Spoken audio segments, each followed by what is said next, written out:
There's something about the quiet isolation of the woods that I've always loved. It's one of those places where you can disconnect completely, far from the noise of everyday life. That's why I hunted, not for the kill, but for the solitude. Just me, the trees, and the open air. This trip was supposed to be like all the others, a peaceful weekend escape into the wilderness, my rifle slung over my shoulder, and nothing but the sounds of nature to keep me company. The spot I'd chosen was deep in the forest, far from any trails or established campsites. It was a place I'd stumbled upon years ago, a secluded clearing that felt like it was mine and mine alone. I'd never seen another hunter out there, which was exactly why I kept coming back. The more remote, the better. No distractions, no people, just the wild. I arrived late afternoon, the sky already starting to burn orange as the sun dipped behind the trees. After parking the truck at the edge of an old dirt road, I grabbed my gear and headed into the woods. It was about a half-mile walk to the clearing, but the path was well worn from my previous trips. I could have found it in the dark if I needed to. The forest was alive with the sounds of evening, birds calling to each other, the rustle of leaves in the wind. The air was cool, crisp, perfect for a late fall hunt. The season was turning, and you could feel winter waiting just around the corner. I reached the clearing as the last light of day was fading, and I quickly set up camp. Tent, fire, the usual routine. As soon as the fire was roaring and the tent was up, I felt that familiar sense of peace settle over me.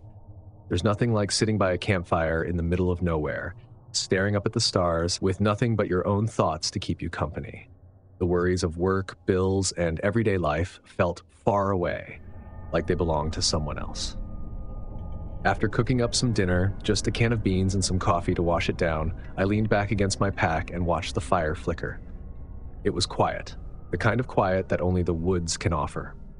Every once in a while, the wind would rustle through the branches, or a bird would call in the distance, but mostly it was just me and the fire. I must have dozed off at some point because the next thing I remember was waking up to the sound of something faint. At first, I thought it was part of a dream, soft, distant, like a lullaby being carried on the wind. But as I sat up and rubbed my eyes, I realized it wasn't a dream. There was singing out there in the woods. I blinked a few times, trying to shake off the fog of sleep, and listened. It was faint, but it was there. Someone was singing. A man's voice, I thought, though it was hard to tell. The melody was strange, disjointed, like he was making it up as he went along. I looked around the clearing, but the fire had burned down to embers. The sky above was a deep navy with just a few stars twinkling between the clouds. I grabbed my flashlight and scanned the tree line, but there was no sign of anyone. The singing continued, soft and steady, and a knot of unease started to form in my gut. I'd been coming to this spot for years, and I'd never seen anyone else out here. It was too far off the beaten path, too remote for casual campers or hikers. So who the hell was out there? I stood up, brushing the dirt off my pants, and grabbed my rifle. Just in case. I wasn't one to spook easily, but something about this felt wrong. Singing in the middle of the night, in the middle of nowhere, it didn't sit right with me. The flashlight's beam cut through the darkness as I took a few steps toward the edge of the clearing, trying to pinpoint where the sound was coming from. The trees stood tall and silent, but the singing, it was closer now. "Hello?" I called out, my voice breaking the stillness. The singing stopped. Just like that, it was gone. No gradual fade, no footsteps retreating into the night, it just stopped. The silence that followed was almost deafening, like the forest itself was holding its breath. I waited, tense, rifle at the ready, but nothing happened. No movement, no sound, just the crackle of the dying fire behind me and the wind in the trees. I shook my head and turned back toward the fire. Maybe it had been a hunter passing through on his way to a different spot, or maybe it was just my imagination, the result of too much solitude and not enough sleep. Either way, there didn't seem to be any immediate danger. I sat back down by the fire, stoking it until the flames were dancing again, and tried to shake off the lingering unease. I'd be lying if I said I wasn't on edge, though. The woods at night are a different beast than they are during the day. Everything feels closer, more immediate, and even the smallest sound can make your heart race. But as the fire warmed me and the minutes ticked by, I started to relax again. Whatever it was gone now. Probably just some passing hiker or maybe another hunter, though I doubted it. Either way, I wasn't going to lose sleep over it. I settled back into my spot, listening to the crackle of the fire. The stars were starting to peek through the clouds again, and for a while, I just stared up at them, letting the tension slowly fade from my muscles. That's when I heard it again. The singing. Only this time, it was closer. I sat bolt upright, every nerve in my body on high alert. The singing was back, soft but unmistakable, and it was coming from the other side of the clearing. Slowly, I reached for my rifle, my eyes scanning the darkness beyond the firelight. But I didn't see anyone.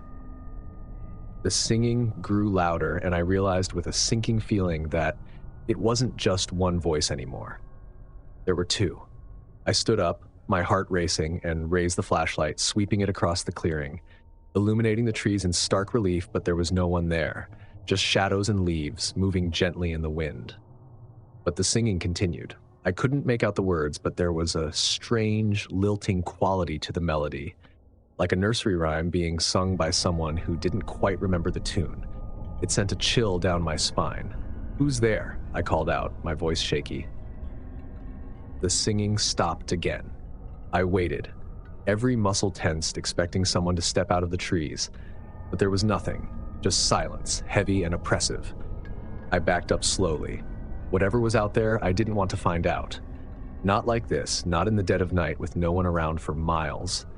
As I reached the edge of the firelight, I heard a sound, a low, soft laugh.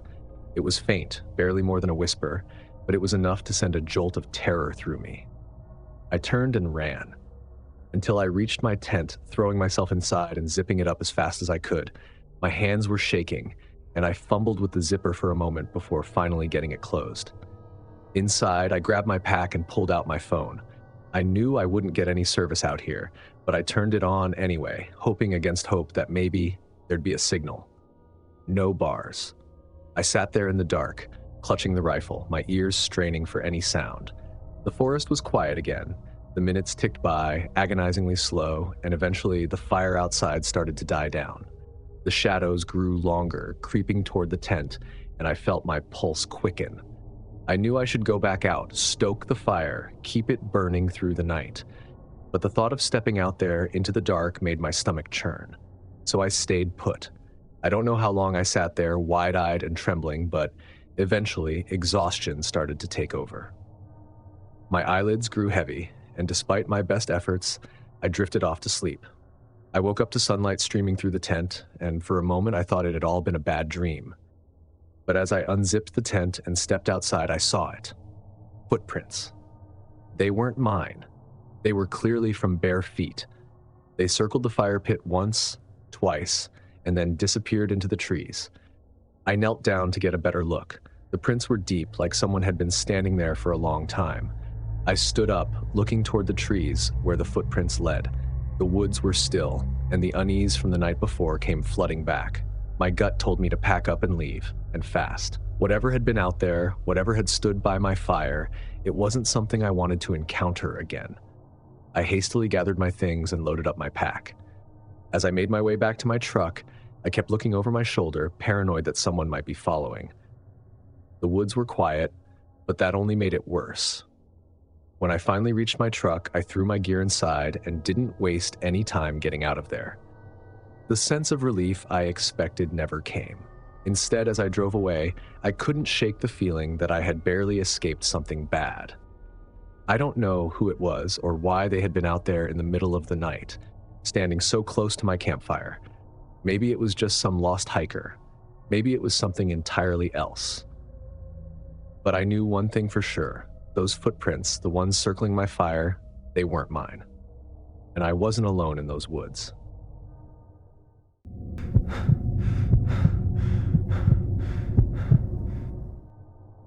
I'd been hunting solo in these remote mountains for 3 days when the storm hit. It came fast, like it had been lurking just over the ridge, waiting for the perfect moment to roll in. The air had been cool all afternoon, the kind that puts a shiver in your spine without much effort. And then, out of nowhere, the wind picked up. Clouds gathered like a mass of dark bruises across the sky. I've hunted long enough to know when it's time to head back to camp, but I was miles from my base. The woods had gone strangely quiet, no scurrying of squirrels or birds calling from the trees. It's funny how you don't notice those sounds until they're gone.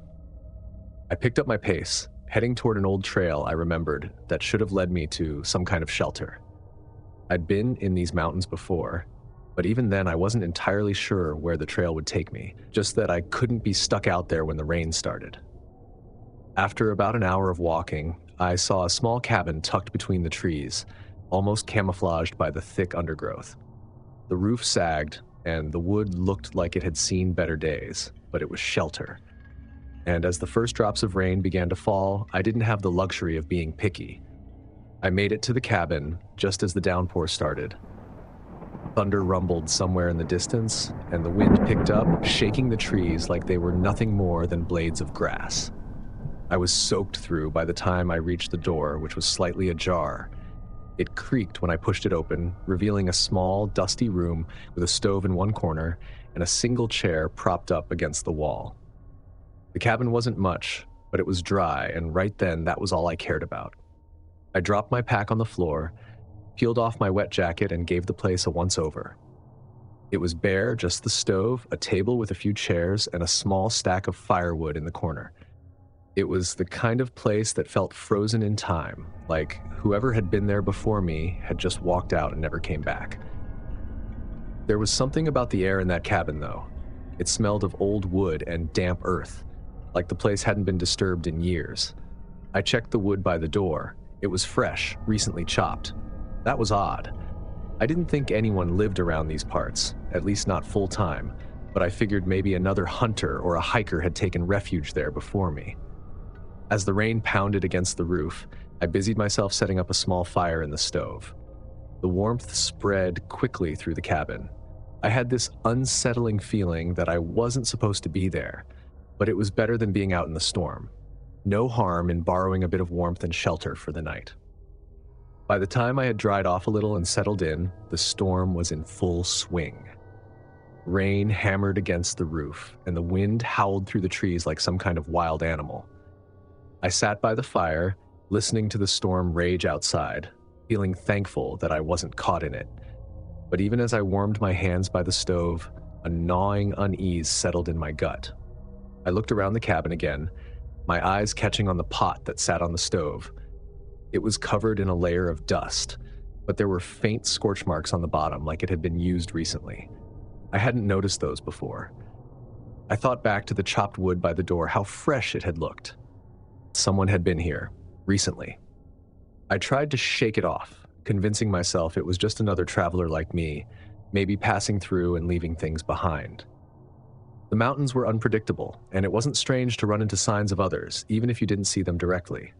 I told myself that 100 times, but that creeping sensation in the back of my mind wouldn't go away. Night had fallen, the only light now coming from the dying fire in the stove. I figured I'd try to get some sleep, so I spread out my sleeping bag on the floor near the stove where it was still warm.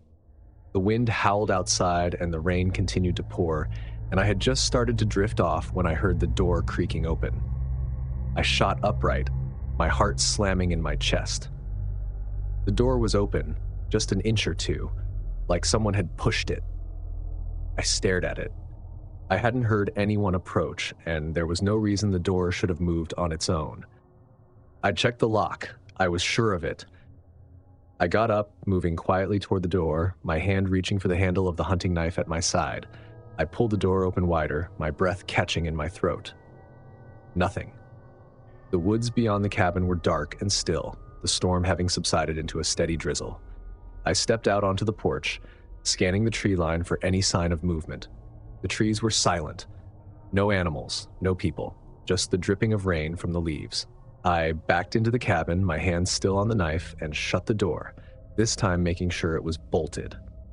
I double-checked the windows too, ensuring they were secure, before settling back down by the fire.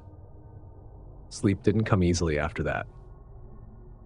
Time dragged on, and with every little sound, every creak or gust of wind, I couldn't help but think about that door, how it had opened on its own, how it felt like someone had been standing there just outside. I must have dozed off again because the next thing I knew, I was waking up to a soft noise outside. It was barely audible over the rain, but it was there, a steady scraping like something was being dragged along the ground. I grabbed my rifle this time and moved toward the window, careful not to make a sound. Peeking through the glass, I saw nothing but darkness. The scraping continued and then it stopped. I waited, heart thudding in my chest, my eyes fixed on the door. Nothing. No footsteps, no sound. I stood frozen, rifle in hand, straining to hear anything that would give me a clue as to what was going on. And then the sound started again, this time closer to the cabin. I stepped back from the window, my pulse quickening. Someone was out there. I was sure of it now. I didn't know if they meant harm, but the thought of someone sneaking around outside in the middle of the night during a storm sent a chill through me. I stood there listening, and then the noise stopped. I waited for what felt like an eternity, but nothing happened. No knock on the door, no footsteps retreating into the woods, just silence. Finally, the sky began to lighten as dawn approached. The storm had passed, leaving behind a damp, gray morning. I packed up my gear, ready to get the hell out of there. I wasn't about to stick around and see who or what had been lurking around the cabin. As I stepped outside, something caught my eye. A fresh pile of wood neatly stacked by the door. The logs were freshly cut, the bark still wet from the rain. I stood there, staring at the pile. I hadn't chopped that wood. And yet, there it was, like some kind of offering left by an unseen hand. I looked around, scanning the tree line, but there was no one there. Just the silent woods, stretching out endlessly in every direction. I didn't waste any more time. I shouldered my pack and started down the trail, my rifle in hand, the uneasy feeling never leaving me. The whole way back to the trailhead, I couldn't shake the thought that someone had been watching me that night, had been there in the cabin with me, just out of sight. And when I got back to my truck, I found something that chilled me to the core. There, on the hood, was a single, freshly chopped log, perfectly placed like a reminder that I hadn't been alone.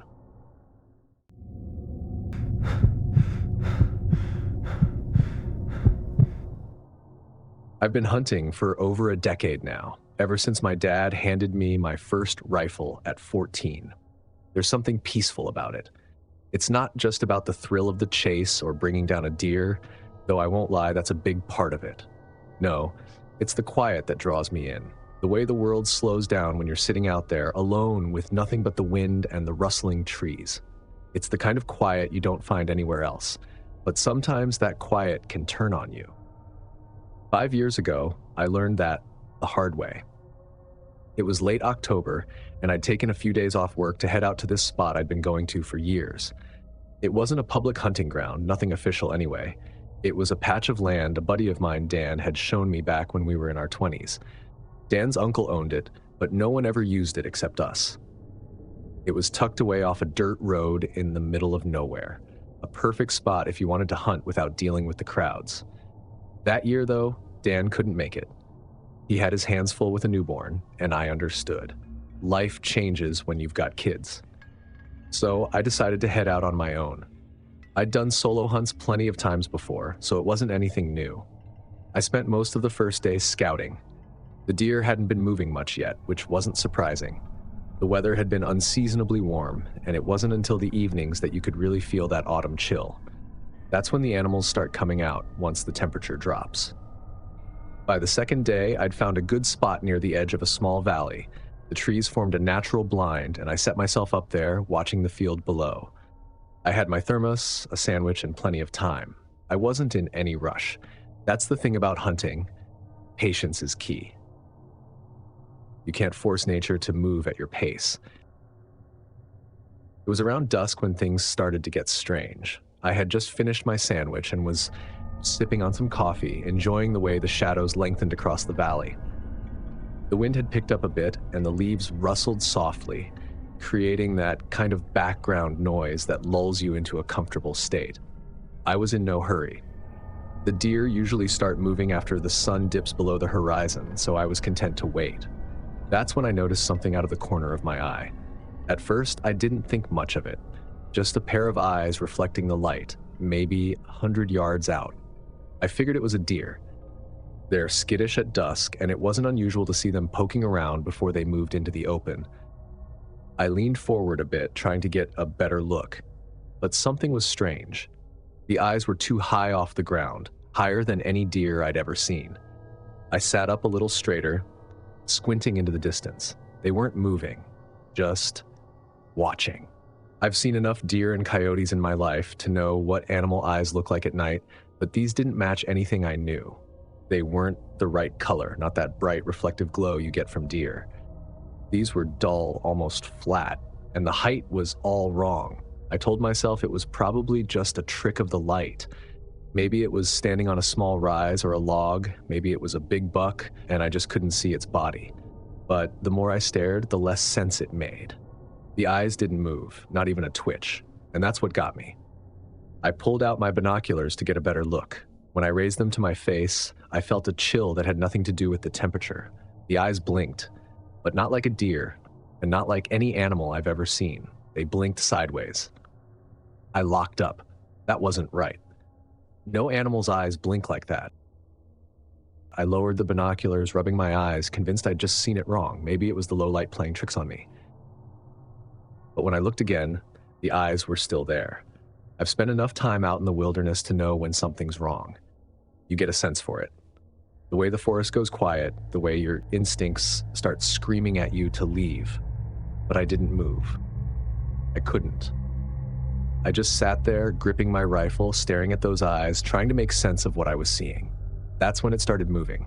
At first, it was just a slight shift, like it was testing the waters. Then, it began to glide toward me, slowly, silently. The eyes grew larger as it approached, but the way it moved, it wasn't natural. There was no noise, no snapping twigs, no rustling leaves. I tried to tell myself it was just an animal, maybe a bear, but I knew it wasn't. It was too tall, too silent. My pulse quickened and I tightened my grip on my rifle. What the hell was this thing? I stood up slowly, keeping my eyes locked on the approaching figure. The moment I moved, it stopped, just stopped dead in its tracks, like it was waiting. And the idea of something watching me like that, moving toward me, was enough to send my nerves into overdrive. But I didn't want to run. Not yet. I wasn't sure what would happen if I turned my back on it. I started backing up, one step at a time, never taking my eyes off it. It didn't move. It just stood there, those eyes still locked on me. I tried to stay calm, my mind running through my options. Do I shoot? Do I run? Do I just wait it out? I didn't have to decide. The moment I took another step back, the eyes blinked again, sideways, and then they disappeared, just gone. 1 second they were there, the next, the woods were empty. I stood there, waiting for them to come back, but they didn't. I don't know how long I stood there. The sky had grown darker, the temperature dropping even more, and I could barely feel my fingers on the rifle. Finally, I decided I'd had enough. I slung my rifle over my shoulder and started making my way back to the truck. The whole walk back, I kept expecting to see those eyes again, peeking out from behind the trees, following me, but they never did. Still, I didn't relax. My senses were on high alert, every snap of a twig making me jump. By the time I reached my truck, the sun had completely set and the woods were pitch black. I loaded up my gear as fast as I could, threw it in the back, and got the hell out of there. The drive home was quiet. The whole time, I kept checking my rearview mirror, expecting to see something running behind me, those sideways blinking eyes shining in the dark. When I finally pulled into my driveway, I parked, grabbed my gear, and headed inside, locking the door behind me. For the first time in years, I didn't look forward to going back out hunting. I spent the next few days trying to rationalize what I'd seen. Maybe it was just a trick of the light. Maybe it was an animal I'd never seen before. But deep down, I knew it wasn't. I knew that whatever was out there wasn't anything natural. I haven't been back to that spot since. I've thought about it, but something always stops me. Dan's asked a few times why we don't go there anymore, and I just shrugged, telling him the deer population's better elsewhere. He doesn't push it, but I can tell he's curious. Maybe one day I'll tell him about the eyes, but for now, I'm keeping it to myself. Because the truth is, I don't want to think about it. I don't want to remember those eyes, blinking sideways in the dark, and I sure as hell don't want to know what they belong to.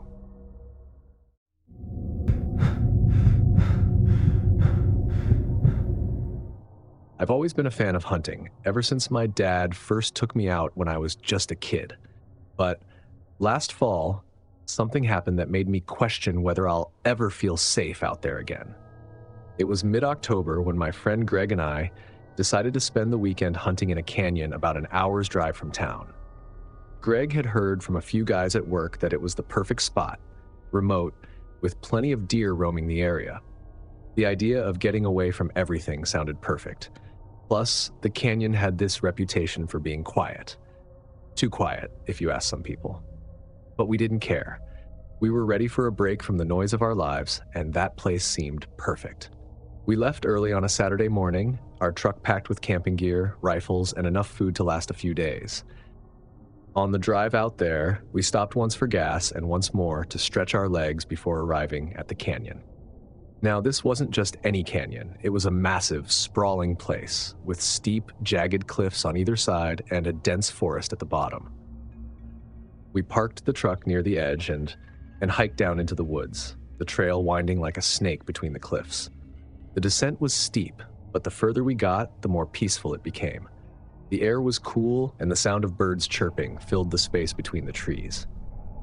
As we walked deeper into the forest, something strange started to happen.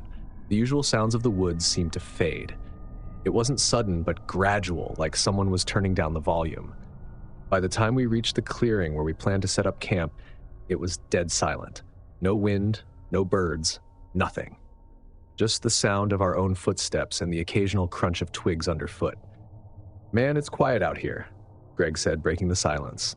"Yeah, peaceful though," I said, trying to shake off the strange feeling creeping up my back. We set up camp in the clearing, with a small fire pit in the center and our tents a few feet apart. It was late afternoon by the time we finished, and we decided to explore the area a bit before settling down for the night. We grabbed our rifles and set off into the woods, moving slowly and keeping an eye out for any signs of deer. As we walked, I couldn't shake the feeling that something was off. It wasn't anything I could put my finger on, just this nagging sense of unease. "You notice how weird it is?" Greg asked after a while, keeping his voice low. "Yeah, no animals, no nothing. Feels like we're the only ones out here." Greg nodded, looking around. "Maybe they've moved further up the canyon. We'll get something tomorrow." We kept walking, but after about an hour, it became clear we weren't going to see any game that day. We turned around and headed back to camp as the sun began to set. Back at the clearing, we built a fire, and for a while, it felt normal. We cooked some dinner, had a few beers, and talked about everything but the strange quiet around us. The fire crackled, and the warmth of it pushed away the cold night air. But just as I started to relax, I heard something, an echo. A low, far-off sound reverberated through the canyon, bouncing off the walls and repeating itself over and over. It wasn't the kind of echo you'd expect to hear out there. It didn't follow our voices or the sound of the fire. It was its own thing, unnatural. Greg must have heard it too because he stopped mid-sentence. "Did you hear that?" I stopped, listening closely. There it was again, a low, drawn-out echo, almost like a voice, but too distorted to make out any words. We both stood up, scanning the trees around us. The echo came again, this time louder, closer. "What the hell is that?" Greg whispered. "I don't know. Maybe the wind?" I offered, though I didn't believe it for a second. We stood there for a few minutes, but the sound didn't come back. The fire crackled, and the night seemed to settle back into its strange, heavy silence. Greg shrugged and sat back down by the fire, but I couldn't shake the feeling that something was wrong.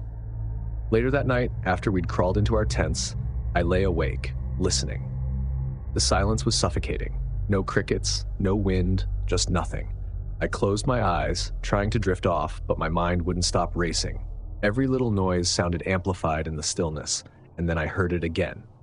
The echo. Now it sounded like it was coming from just outside my tent, like someone was moving through the trees, the sound bouncing off the canyon walls and surrounding us. My heart started to pound in my chest, and I grabbed my flashlight, flicking it on. I sat up and pointed the beam of light at the entrance to my tent. For a long moment, nothing happened, just the same eerie quiet.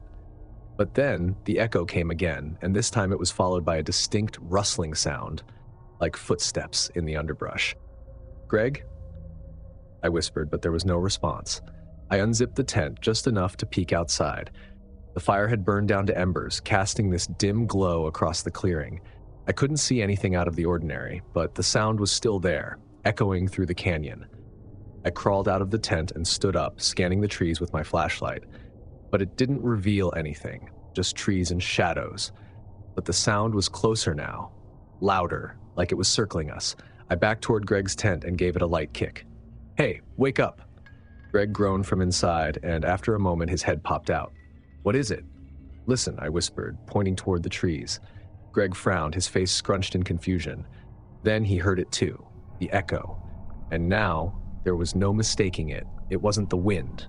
It wasn't the trees. It was a voice, low, distorted, and impossible to understand.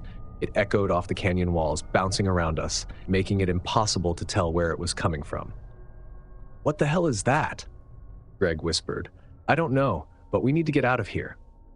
We quickly grabbed our rifles and what little gear we could carry and started moving toward the trail. The echo followed us, like whatever was making the sound was getting closer. We moved fast, almost running, but the trail was steep and treacherous in the dark. Our flashlights barely cut through the blackness, and every now and then, one of us would stumble over a rock or tree root. But we didn't stop. The echo stayed with us the whole way, growing louder and more distorted. It was like a chorus of voices now, overlapping and blending together into one awful, grating sound. By the time we reached the truck, we were both out of breath, our nerves shot. We threw our gear into the back and jumped inside, slamming the doors shut. Greg fumbled with the keys, his hands shaking as he tried to start the engine. Finally, it started, and we peeled out of there, the echo fading behind us as we sped down the dirt road. We didn't stop until we were miles away, back on the main road where the trees thinned out and the night seemed a little less oppressive. Greg finally pulled over, and we sat there in silence for a long time, just trying to process what had happened. "What the hell was that?" Greg finally asked. "I don't know, man. I really don't." We didn't talk much after that. The drive back to town was quiet, and by the time we got home, it was almost morning. Neither of us ever went back to that canyon. We never even talked about it again, not really. If these stories gave you chills, make sure to hit that like button and subscribe so you never miss the next terrifying tales. Did you think these stories were creepy? Drop it in the comments. I want to hear from you. And remember, the wilderness isn't always what it seems. Stay safe out there. Thanks for watching, and I'll see you in the next nightmare.